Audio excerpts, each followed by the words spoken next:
Go ahead, David. Yes, good morning, everybody. So, on today's session, we will be discussing rail evolution, the telecoms part of rail evolution, and why that's so key, and then looking at how Ribbon's solutions can help you position that to your customer to help them move forward. And on the call today, I'll be talking about the layer two, layer three aspects and the overview, and my esteemed colleague, Mr. Jonathan Homer, will be able to field and talk to you about the optical networking part of our solution, which is of course such a key and important point in rail, particularly when you think of the vast capacities that are going to be involved and the distances. So rather than dwell on just talking about the what we're going to do, let's do what we're going to do. Just to make sure that that slide moved forward. Did that move forward, Yoav? Yes, it did. Brilliant. So what we're seeing over the next, well, it's already started, but it will get going forwards for the next 4 to 5 years. If is an evolution of the rail network. Now clearly, we already see parts of the intelligent automation coming into rail with ERMTS, CBTC, and RAMs, which is increasing security. And the RAMs increasing security on the rail network, whilst CBTC and ERMTS allowing increased rail frequency. What we'll start to see now are proof of concepts and the gradual start of the introduction of FRMCS to replace GSMR and Tetra. What is important about that FRMCS is any new communications network that goes into our customers today must be ready for that evolution. And then, of course, there's an ongoing on the track side. There's ongoing electrification and digitization. And then, like all critical industries and infrastructure industries, to operate efficiently, to give consumers the best sort of experience, the whole rail industry is going to need to become and is becoming more smart with a lot more sensors, understanding what's going on the track with the rolling stock, and then information provided to the consumer, whether that be a individual consumer traveling from A to B, or whether that be the consumer as in a freight company sending freight A to B. A lot more information gathered around and provided to those sort of consumers. Then finally, for those of your customers who are in a fortunate position of being allowed to offer their network to generate extra revenue in the telecom space, there's a look within the industry to start using that available network, available bandwidth, the rights of way that you have in rail, or they have in rail, to start offering telco services, whether they just be dark fiber, which is a criminal waste of what can be done with the fiber, through to lit fiber, wavelength services, wholesale, all the way through to business and residential services. But of course, that bit relies on the regulator in each of your customers' country allowing the rail operator to do that. And it varies country to country. So huge amount of evolution in the rail network. At the same time, we see an evolution of the technology and applications. As I mentioned before, on the evolution front, you see public Wi-Fi expected today on the railway stations. Actually, in the trains themselves. As I mentioned before, previously, we see the evolution of the mobile voice and data systems from Tetra and GSMR to FRMCS, which needs to start to include the backhaul for the signaling in there as well. And as I mentioned, that telco evolution. In doing that, the technology that's used in the communications network also needs to evolve. At the moment, in that communications network, there's a lot of in international market. There's a lot of SDH and TDM. That really isn't adequate for the sort of applications like CCTV, smart monitors, sensors, vibration sensors, FRMCS, that really is not suitable for the rail network going forward. So there's a need to evolve that SDH TDM network to packet transport networks for the OT. Also, as I mentioned, vast amounts of data now being generated and long distances between along the track. We need cost-effective backbone networks. It can only be optical transport networks to do that cost-effectively. And then the OT network, we tend to talk about it as an individual OT network. That's not quite true. There's multiple layers within the OT networks that your customers operate, whether that be the closed systems for signaling, link locking, etc., or it be the stuff for security, CCTV. There are different layers of those OT networks. We need to make sure, and your customers want to make sure that you have one converged OT network, but you still need segregation between the two. And you can start using advanced network segregation techniques to achieve that. So at Ribbon, we focus on what we call the middle mile. This applies across all of our industries, because when we actually boil it right down, what you're trying to do in this middle mile is very similar from a high level across multiple different industry sectors. You'll basically have a field area network in the case of critical industries, or an access network, where you have a whole bunch of sensors, a whole bunch of applications, whether that be CCTV, SCADA, ticketing, etc. You have a whole bunch of those applications that are linked into the network via the field area network, and that might range from fixed connectivity using fiber, or it might be, in the case of rail, a whole range of different wireless technologies. I mean, we already mentioned FRMCS, but also LoRa, Wi-Fi, etc. So a whole range of different access technologies is linking together that field area network. All the traffic that's coming over that field area network must get back to the applications, command and control centers in the core of the network. And the core may be, you traditionally think of core as being in the center of the network. We're now seeing this core being distributed where it's needed. So if you're using CCTV, for example, for security, for perimeter security, you might have an edge data center, edge processing, looking for not voice recognition, sorry, looking for face recognition to allow people to enter a perimeter. You're likely to locate that closer to where it's used. So the core is not static in the core anymore. Anyway, the whole point is you need to connect this field area network to this core network, and you need to do it in such a way that you meet all of the requirements of all of the traffic services which you are transporting. So for things like mission critical type services, the interlocking and the signaling, you're going to have extremely high requirements on availability and latency, i.e. low latency, but not so much on the amount of traffic you need.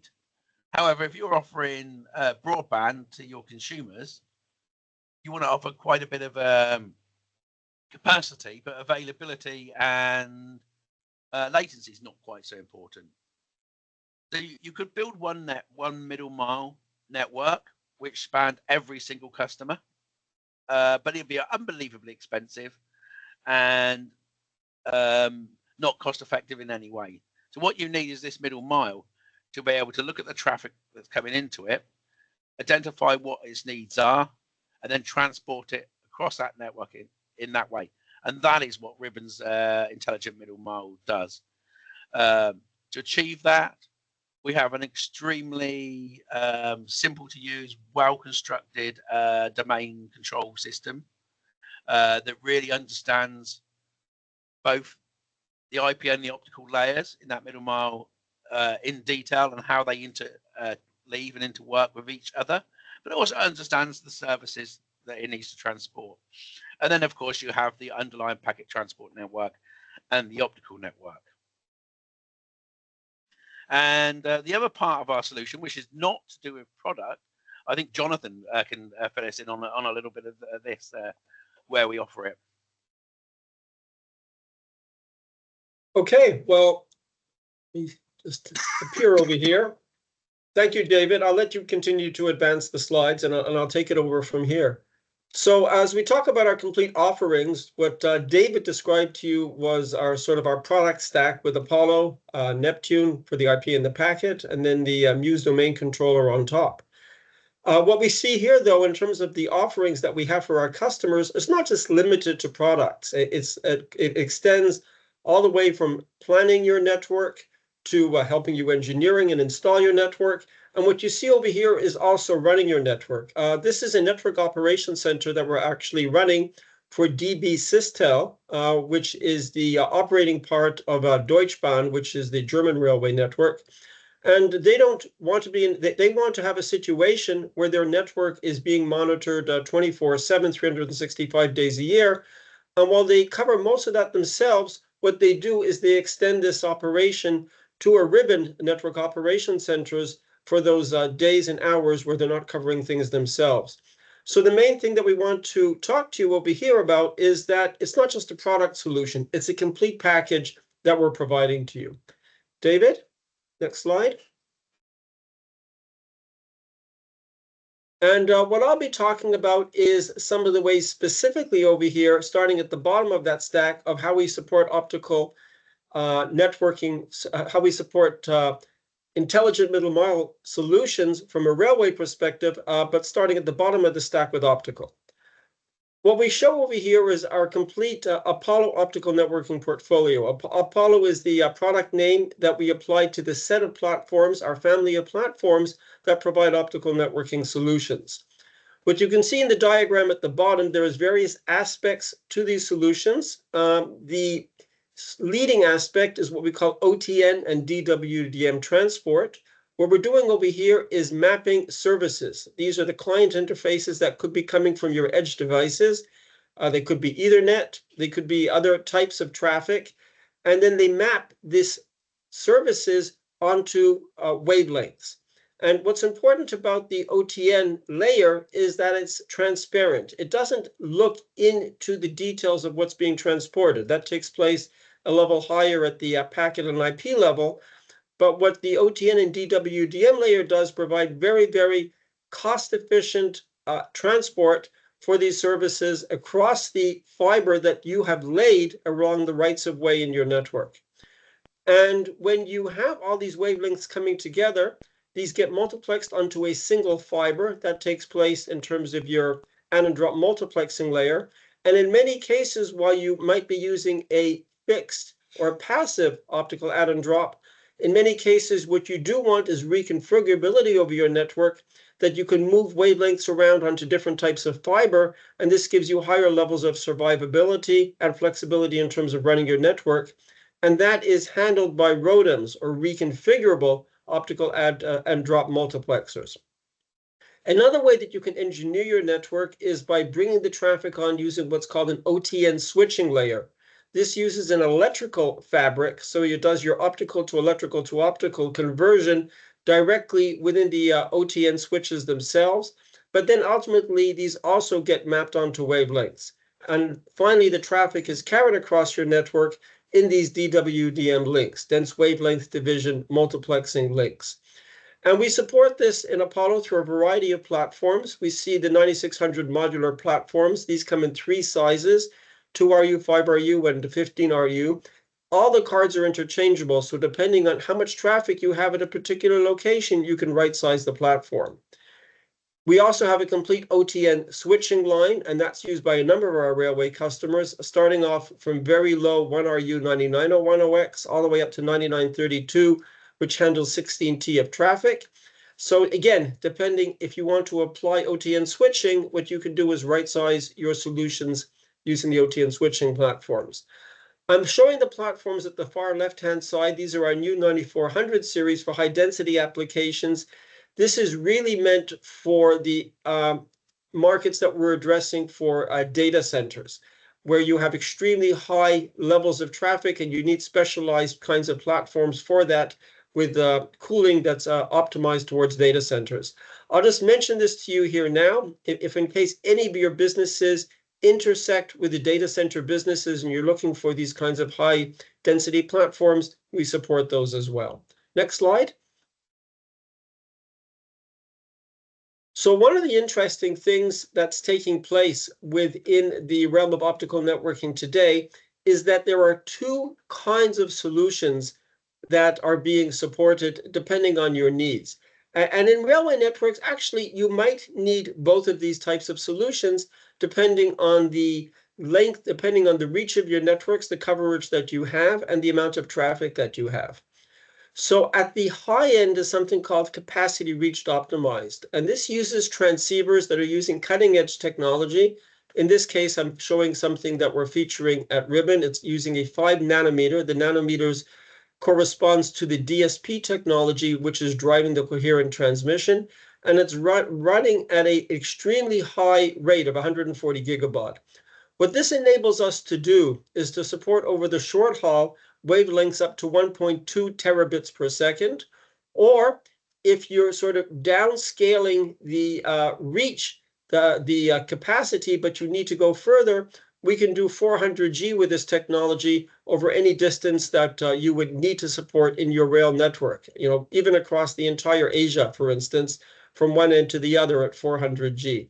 So what it enables you to do is maximize the performance. But this comes at a cost because it's optimized for performance, it's not optimized for power. So this runs, say, for instance, at up to about 100 milliwatts of power. 100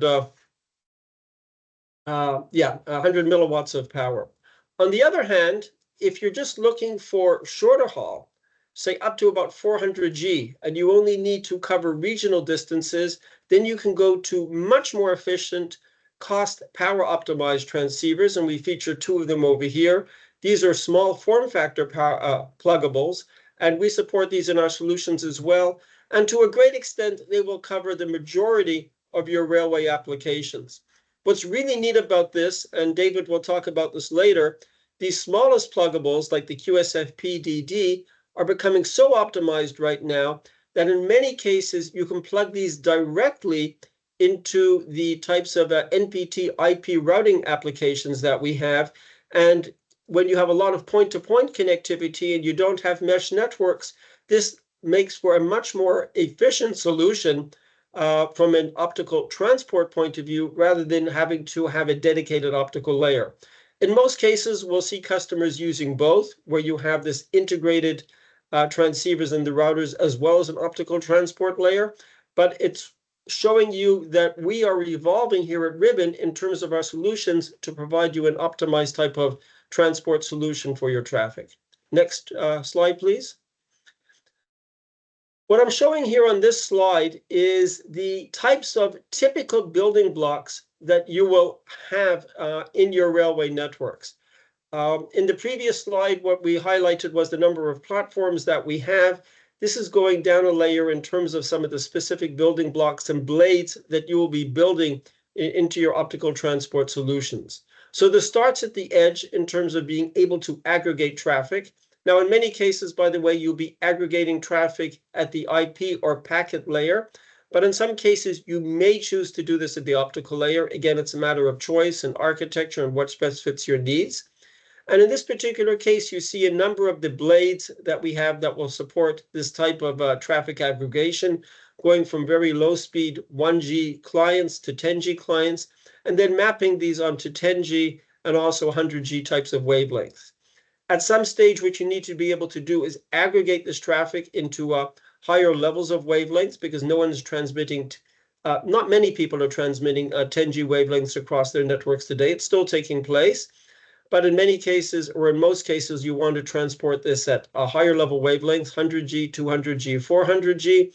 And again, we support this by a number of building blocks. Once you've done this and have many wavelengths on a fiber, what you want to do is reconfigure this traffic over the different fibers and have flexibility for restoration purposes. And you can do this through ROADMs. And then finally, if you have long distance transport where you need to do this at even higher wavelengths, say up to 800 G, we support this as well through a variety of blades that you see here. What's nice is in all our solutions, it's not an either or. You can have solutions that are mixed, both in terms of OTN switching and OTN transport. And again, these also can be mixed with the MPT IP routing solutions, and everything is managed under the umbrella of our Muse SDN domain controller. Next slide. I'll just run through quickly here a couple of examples in terms of how these are applied practically in some networks. So here's a simple case. This is a Nordic customer. It has not been announced, so we can't put the name. They have 3,000 kilometers of rail running in their network. And they have a fairly simple network over here in terms of just using 10G wavelengths and some simple 4-degree ROADMs for transporting the traffic across their network. So if you have a smaller kind of railway network like this, and you just have some basic needs for 10G and aggregating traffic that way, we can support that very, very efficiently. Next slide. This was a nice showcase solution that we had. It was actually featured at the Paris Olympics. We had to work very hard to get a number of additional sites. We've been running this for a few years, but they needed to expand this for the Paris Olympics. This is a network that we support for SNCF, which is the French national rail carrier focused in the Paris metropolitan area. And they've opted for a network architecture, which is entirely based on OTN switching. So again, what they use over here is an access OTN switch called the 9901X, which is able to aggregate and switch onto 200G wavelengths. And then higher levels of OTN switching is handled by the 9904X, which supports 400G wavelengths, which they run across their network. The advantage of this approach is that it gives you very, very granular control over each of the services because of the electrical matrices that are located within the OTN switches themselves. So if that's something which is of interest to you, this is the particular way to go. Next slide. And over here, we're seeing a case where we're having both types of solutions combined. This is for Deutsche Bahn, which is actually being run by DB Systel, which is their system integrator and operating part of Deutsche Bahn German railway network. We are providing a solution covering all of Germany, something which we're immensely proud of. And what we see over here is a mix of traffic, both in terms of using OTN and DWDM transport, as well as in some cases for bringing in the traffic using the OTN access switches. And again, aggregating this traffic and providing different types of connectivity, different types of ROADM routing. In this particular case, not using a low end or a smaller 4-degree switch, but going all the way up to a 20-degree switch, and transporting this across their networks at 200G. And as I mentioned before, we also support for DB Systel a network operating center to provide them with 24/7, 365 days a year coverage. Next slide. And other aspects of our optical solutions. So it's not just about providing the transport itself. When you're operating network over your fiber that you've laid along your rights of way, you want to be able to monitor the performance of the optical network in terms of a variety of parameters like OSNR and many other types of optical power, PDL, many other types of optical performance parameters. And we can do this through integrated monitoring that is associated with our solution. And if you also want to be able to monitor the health of your physical fiber, we can also provide what's called OTDR, optical time domain reflectometry. And in this particular case, you can see the health of the fiber, the splices that go along the fiber. And for both optical and fiber monitoring, you can do routine checks and then compare this to historical records, and in this way gain trend analysis to be able to detect any types of problems that are occurring before they become service affecting. Very, very powerful part of our solutions. And then one other aspect to mention, again, if you're moving towards businesses where you're providing some type of combining your optical transport, but then extending this for internal purposes or for maybe resale purposes where you're selling services to other companies, and there's a need for optical encryption, we can provide this as well. There's whole different sets of presentations on optical encryption. Just something to bear in mind that we can do this on a per service wavelength, and it does not add any latency or overhead to your optical transport solution. Next slide. Just to recap again, we have an entire set of building blocks that we can tailor an optical transport solution to your particular needs. We look forward to talking to you about how we can help you do this for yourselves or for your end customers. Back to you, David.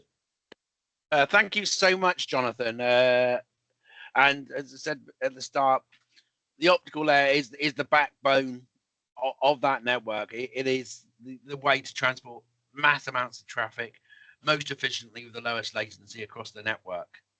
But of course, the traffic is also coming in various forms, legacy type interfaces, the new modern interfaces, and different types. And you need to aggregate that traffic together in an efficient way to meet the service performance needs as you deliver it across the network. And this is where the packet transport network fits in. So what is our packet transport solution in Ribbon? It's the MPT or Neptune, and is used across mission critical networks, whether they be utilities, defense, and of course rail. Our platforms are pretty unique in the fact that they can support a whole bunch of legacy interfaces on the new current modern platforms, which will go forward for the next 10 to 15 years. So you actually have a product which can support the interfaces from 10, 15 years ago and reach out to 10, 15 years in the future. Really important in this sort of industry where you don't want to be ripping and replacing your products on a 5 to 7 year cycle, which is what happens in service provider land. So you need to have products that are built and architected to allow you to move as technology moves. And that's where within our MPT portfolio, we have something called the multi-stack MPLS, where we can support the various forms of MPLS signaling as they evolve. So we support on that multi-stack MPLS, we support MPLS TP, IP MPLS, segment routing, RSVPTE. As we move forward, we will, if it becomes ratified, we'll support segment routing circuit style. So an ongoing protocol stack that allows you to move as time moves, but also allows you to keep the protocol you need for your specific needs. So if you really want deterministic packet transport, you can use our MPLS TP technology, which is proven to achieve deterministic packet transport. As I mentioned previously, it is absolutely essential that this aggregation device, this aggregation part of the network, is able to take all of the various services coming across whatever the field area network is. And of course, we can do that, as I mentioned, the deterministic packet transport. But some of the services you're looking to support, best effort broadband for your customers, doesn't need to be deterministic. You want more dynamic IP, which is where the IP MPLS fits in. And then, of course, we have a whole bunch of form factors to meet your specific needs, whether that be in terms of space, size, heat requirements, environmental requirements, or just plain capacity. And on that front, we range in our portfolio from a box which is DIN rail mountable, so literally this size, which is a 32 gig throughput, all the way through to boxes which are multiple terabits of capacity. We work with you to architect the right solution for your customers. And then just a little bit more focus on this MPLS TP thing, because it's really quite interesting that as your customers move from their legacy SDH or PCM type networks, they're still quite nervous about really going to full IP MPLS for really good reason. You don't use password. Hello. Okay, please go on mute. Yeah, so they for very good reason. So with MPLS TP, you can use circuit emulation services to take that SDH signal, map it into a packet transport network.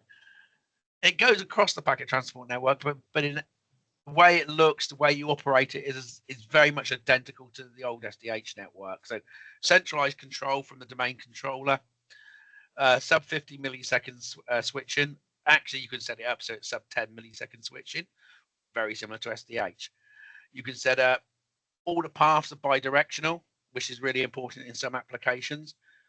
Because you're centrally configuring the route, you know what the latency is going to be, you know the path it's going to do, you know what the protection switching is. And then on the top right here, you can see in the picture, so MPLS TP was introduced to look and feel like and give the performance that SDH does today. We've tried in the pure IP space to take the IP protocols and give it some of that determinism, and each step has made a step forward but not really solved the problem. So RSVPTE, for example, absolutely brilliant for very small enclosed networks. The only issue is it's quite complex to manage, and if you're not a telecom operator, you need to get someone who has got that expertise in to really make RSVPTE work with you. Segment routed traffic engineering, again, is a great step towards being truly deterministic, but there's still some issues with that. And now we start seeing the bigger router vendors, Cisco, trying to push the idea of segment routing circuit style. So we see all these tracks trying to get to where MPLS TP has been for 20 years. So MPLS TP you can trust, and your customers can trust it because it's proven across the industry. And then within our Neptune portfolio, as I said, we put a lot of effort to make sure we can support mission critical businesses like rail on our modern platform. So we continue to build new features and new capabilities and new platforms to meet the needs of rail. So this box I mentioned, which is just this big, is that 1012D in the top left of this picture. But we also have a new extension shelf that we've introduced, which allows us to support all of those PCM services, you know, all the way down to FXX and FXO. However, security is becoming more and more important. So on our boxes, which support 100 gig or 400 gig cards, they all got MACsec enabled. And one feature I think we're unique in, which we released in October this year, is we are able to interpret the packet transport and equate that to what an errored second or a severely errored second would be in the SDH world.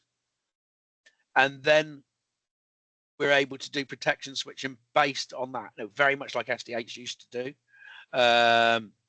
We can do that when we're using circuit emulation services over packet transport network. It's not as straightforward as you would think, because severely errored seconds don't make a lot of sense in a packet transport network. So you need to run an algorithm to understand what that means. And then one of the key values, one of the key things about our solution is our ability to be able to manage the network. Muse is an incredible network management tool. Everybody who sees it thinks it's top of class for what it can do. And I would urge anyone who wants to position Ribbon product to their customers should look at Muse, see how it works. It really is a massive differentiator for us. And not just at the IP layer. It was built ground up to be cloud native, but it was also built ground up to be manage the IP and the optical layers as a true multi-layer network. And whilst Jonathan's explained optical, and I've just gone rapidly through IP, I'll come back to this slide. The world does not exist in isolation these days. You see The packet layer needs to be aware of the optical layer, and the optical layer needs to be aware of the packet layer. And for most efficient networks, but also those that meet service performance, you need to be able to control both layers as a single entity. And that is where Muse can do that for you. So please look at Muse if you get an opportunity. It is a very, very powerful tool. And as Jonathan alluded to earlier, and I've just mentioned, the IP world and the optical world is no longer ships in the night. You need to be aware of both layers when you're working out paths if you really want to guarantee service performance. But secondly, as Jonathan mentioned, we now have these very small form factor pluggables which can plug straight into routers, so you don't need to put an optical transport network in unless the demands are such that you do. So in the top of this diagram, it's a very simplistic diagram. Of course, I've only shown two ends. You can actually bypass the optical transport layer altogether. If the reach you need to do is less than 50 kilometers or so, you can even bypass the optical line system. If you want more than 50 kilometers, you can put an OLS, an optical line system in place, which just gives you the amplification and basic ROADM capabilities. The reason why you might do this approach is the most expensive part in that network I have drawn there is the optical transceiver. So it's all about where you locate the optical transceiver. However, as Jonathan mentioned, if you've got longer reaches, if you want a multiplex or aggregate multiple optical paths together, if you've got a complex layer one network which is meshed, it makes complete sense and is the right thing to do to put the optical transport layer in and use grey optics on your routers. So it's all about, we have the tool set, the capabilities, the management system to allow you to architect with us and your customer the right solution for their needs today and going forwards. Then one other solution we mentioned, or I mentioned about different OT networks coming together, and in fact OT-IT convergence, is segregation. There's a technology that was architected and built for 5G, which actually we find our first deployments in rail and critical infrastructure is network slicing, because that slicing gives you the guaranteed segregation between the different layers, with the hard slicing giving you far better isolation than you can achieve with packet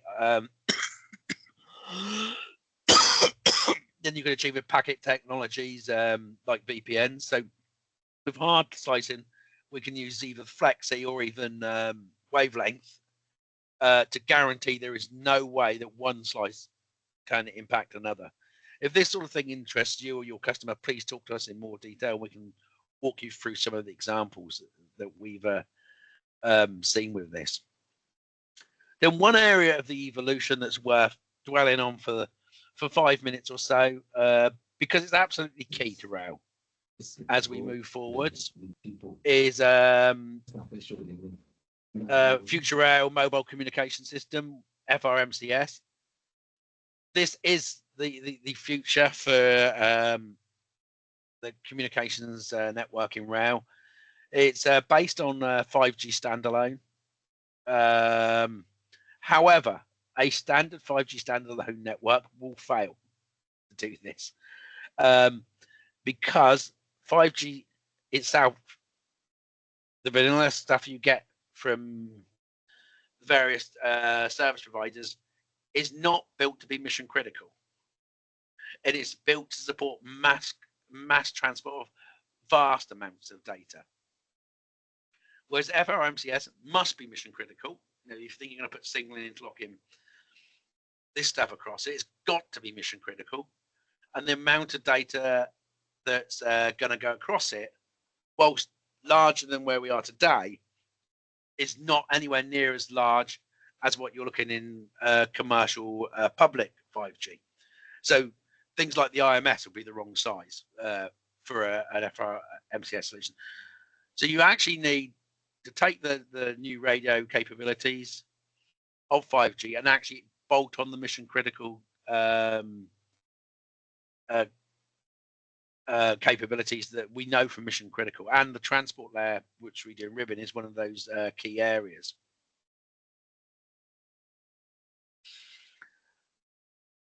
So as I can see here, as I said, the transport layer is one of those key areas. The actual architecture of FRMCS, you can split into multiple what they call stratums, whether that be the railway stratum or the service stratum. The focus area for Ribbon is in that transport stratum and providing a secure mission critical network that can provide the transport that allows the service and the railway applications to operate efficiently, meeting their service needs. So, in summary, with FRMCS, it's 5G transport, but it's mission critical. To achieve that mission critical nature, not only do you need mission critical technology in the products, you need full end-to-end multi-layer IP optical automation. And we go back to why Muse is such an important part of the solution, is that provides you that full end-to-end lifecycle support, allowing you to predict where faults will start to occur, allowing you to identify where faults have occurred, and making sure that the performance of that mission critical network is correct across the whole network. You're not in your little island of IP going, oh, I'm going to route a path here. I'm going to forget that it goes over 26 different road ends. Absolutely key. And then that automation layer also allows you to do this network segregation and network slicing as you need it. So this is basically a summary of Ribbon's solution there. We are experts in 5G backhaul. We're positioned as the cell site router in the world's second biggest mobile network operator, as an example. So we know what we're doing on 5G. We're the leader in Europe for mission critical IP optical transport in the customers in that space. So we know what to do in mission critical, and we've got probably the leading automation domain controller for IP and optical. So together, when we position for the transport network for FRMCS, we have an incredibly compelling solution. Apologies, I'm just going to have a little cough.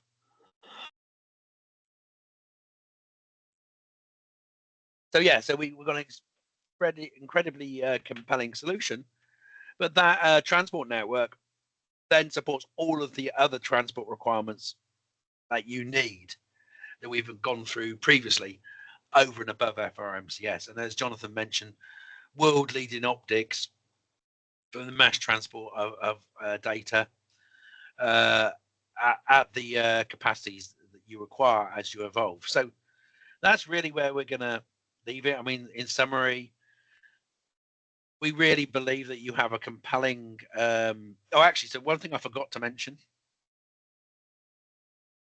what we don't do in this solution is we do not provide the we do not provide the access network, i.e. the 5G new radio. We're agnostic, so whatever your preferred solution is to take in for that new radio, we can interwork with that. And we have a number of partners, some very, very key partners on this call, in fact, who are able to do that, and we're working with them to provide compelling solutions on the new radio side. And similarly in the core of the network, the IMS, etc., we're agnostic to whatever the IMS you want to position as part of that end-to-end integrated solution. We focus on being best in class in that mission critical transport network, coming from the new radio through to the core. And then to conclude, this is just a summary side of everything we've talked about, why you should be completely confident taking our solutions into your customers. As I've just finished with their FRMCS, I don't think anyone, when you ally us with the new radio solutions and being agnostic, so you can go with anyone else for the radio, I don't think anyone can position an FRM solution which is as grounded in all the needs that are required. Then, of course, our world-leading and industry-leading optical solutions allow you to know that you're going to get the most cost-effective networks for optical transport, and all the way through to the multi-layer automation, which brings everything together. So I think I'll leave it there. Any final comments, Jonathan? No, thank you very much. I think you've done a great job of summarizing these rail solutions. I know something, David, you've been sort of immersed in for years right now. And I think we've conveyed over here that we're doing this and we have the building blocks going all the way from the optical layer to the IP and packet layer through the control layer to customize a solution for your needs.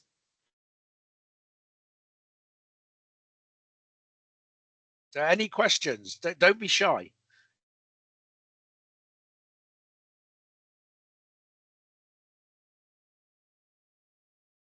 So I think we're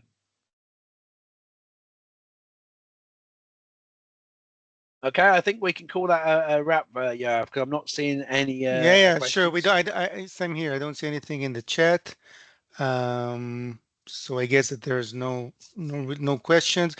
If you have any question, you can always email us at channelmarketing@rbbn.com, and we'll deliver it to the right people. Jonathan, David, other marketing people or PLMs. And by the way, we also go ahead. Actually, one thing I should mention is, as we're talking rail, if you want to talk to us in more detail, want to dive down into what we're doing, or talk to some of our partners that we currently have in rail, we will be exhibiting at Intertrans next week, which is the biggest rail show, I believe, in the world. So yes, we're exhibiting Intertrans. An incredible show for those who have not been. For those who have been, I envy you going this year. I'm not going because I don't want to infect everyone with whatever it is I have. But yes, please take the opportunity to talk to our experts who have lived this industry, literally lived this industry for many, many years. I mean, and if you're there, do talk to Frank Speck, because he worked for Deutsche Bahn for many, many, many years and really knows your exact needs in your customers, because he was one of your customers.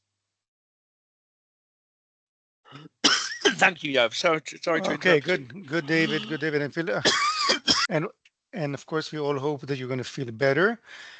Last thing, in the chat, you have a link to our LinkedIn page, the Ribbon Partners page, where if you follow it, you're going to get updates about our events, workshops, training, live webinars. Anything we do is on there. So all you need to do is just click it, click the follow button, and periodically you're going to see everything that we do for partners globally. I think that we can conclude. Thank you, David. Thank you, Jonathan, and we'll meet in our next event. Bye bye for now.